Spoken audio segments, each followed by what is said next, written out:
Hello बच्चों, let's read the question here. Question says length of pollen tube depends on the distance between. Options are first pollen grain and upper surface of stigma. Second is pollen grain on upper surface of stigma and ovule. Third is pollen grain in the anther and upper surface of stigma. Last is upper surface of stigma and lower part of style. Question में हमसे पूछ रहे हैं जो pollen tube होती है उसके length किस पे डिपेंड करती है। तो की कॉन्सेप्ट हम यहाँ लिखेंगे इज अबाउट पॉलन ट्यूब। सबसे पहले देख लेते हैं कि पॉलन ट्यूब बनती कैसे है, क्या इसका प्रोसीजर है। फर्स्ट हम यहाँ पे ड्रॉ करेंगे, दिस इज एंथर, ये उसकी फिलामेंट हो गई।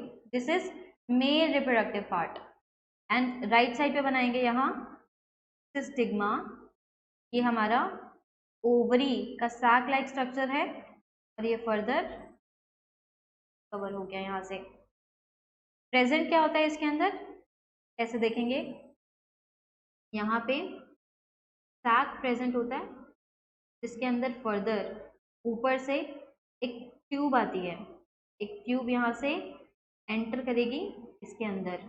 थोड़ा सा बड़ा डायग्राम बना लेंगे राइट साइड पे, अभी थोड़ी देर के लिए सिर्फ समझ लेते हैं। यहाँ पे हमारे ओव्यूल्स प्रेजेंट होते हैं, तो these are basically ovules in ovary. Mention कर देते हैं डायग्राम को। लेफ्ट साइड पे हमने बनाया है मेल रिप्रोडक्टिव ऑर्गन, इसे बोला जाता है सेमेन।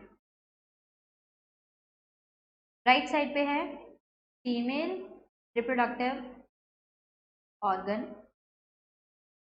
बोला जाता है पिस्टिल। थोड़ा सा अगर लेबलिंग की बात करें इसमें, तो लेबल करने पे यहाँ पे देखने को मिलेगा हमें लेफ्ट साइड में मेल रिप्रोडक्टिव पार्ट में जो ऊपर लोब्ड स्ट्रक्चर है इसे बोला जाता है एंथर एंड नीचे वाले स्ट्रक्चर को बोलते हैं फिलामेंट, दिस फिलामेंट।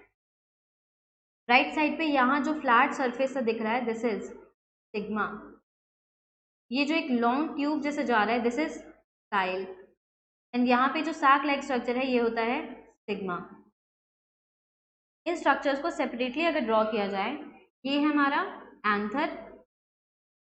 एंथर कुछ इस तरीके से हमें दिखाई दे रहा है। इस एंथर को अगर हम ट्रांसवर्सली कट करके देखें तो कुछ इस तरीके का स्ट्रक्चर नजर आएगा।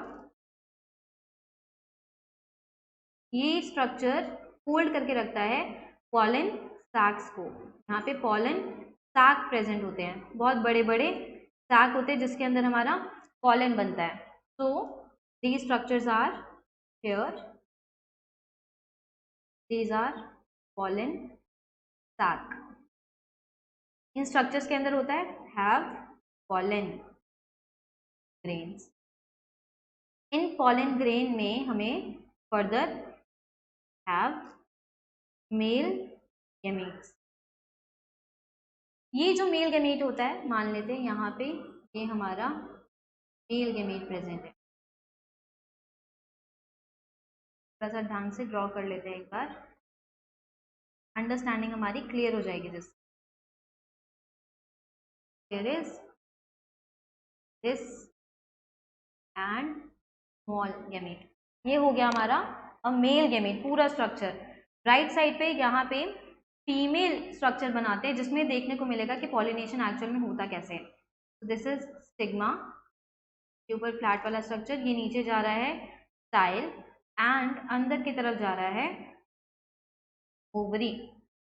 ओवरी के अंदर हमें देखने को मिलेगा है, वी विल ड्रॉ, यहाँ से मान लेते हैं ये जो पॉलन ग्रेन के अंदर मेल गैमीट था क्या करके इसके ऊपर लैंड कर गया। ये जब लैंड कर जाएगा यहाँ पे तो एक पॉलन ट्यूब का फॉर्मेशन शुरू होता है जिसकी वजह से फर्दर ये जो मेल गैमीट है इस रास्ते के थ्रू फीमेल गैमीट तक पहुँचता है। फीमेल गैमीट मतलब हमारा ओव्यूल के अंदर यहाँ पे प्रेजेंट होता है हमारा ओव्यूल, और ओव्यूल के अंदर हमारे प्रेजेंट होते हैं फीमेल गैमीट्स। तो यहाँ पे ये जो ओव्यूल है इसके अंदर जो प्रेजेंट फीमेल गैमीट है इस तक जाएगा हमारा मेल गैमीट। यहाँ पे हम लिख देते हैं this is male gamete and नीचे है हमारा दिस स्ट्रक्चर, रेड से डिनोट कर देते हैं, फीमेल गेमेट। और ये जो बीच में एक लॉन्ग स्ट्रक्चर बना है, दिस इज पॉलन ट्यूब। इस स्ट्रक्चर को बोलते हैं हम पॉलन ट्यूब। बेसिकली कहाँ से कहाँ तक जा रहा है ये ऊपर वाला पार्ट जो हमारा स्टिग्मा होता है, स्टिग्मा से कहाँ तक जाएगा, ओव्यूल तक। ये स्ट्रक्चर क्या है हमारा, this is ovule. Female gamete किसके अंदर प्रेजेंट है, फीमेल गेमेट इन ओव्यूल। तो ये ग्रीन वाला स्ट्रक्चर क्या हो गया हमारा, this green is ovule. Questions एक बार ऑप्शंस के थ्रू देख लेते हैं। First is pollen grain and upper surface of stigma. Pollen grain का रास्ता तो होता है लेकिन स्टिग्मा से ओव्यूल तक देखने को मिलेगा। स्टिग्मा राइट साइड पे यहाँ पे एंड ओव्यूल। ऑप्शन देख लेते हैं, pollen grain on upper surface of stigma and ovule.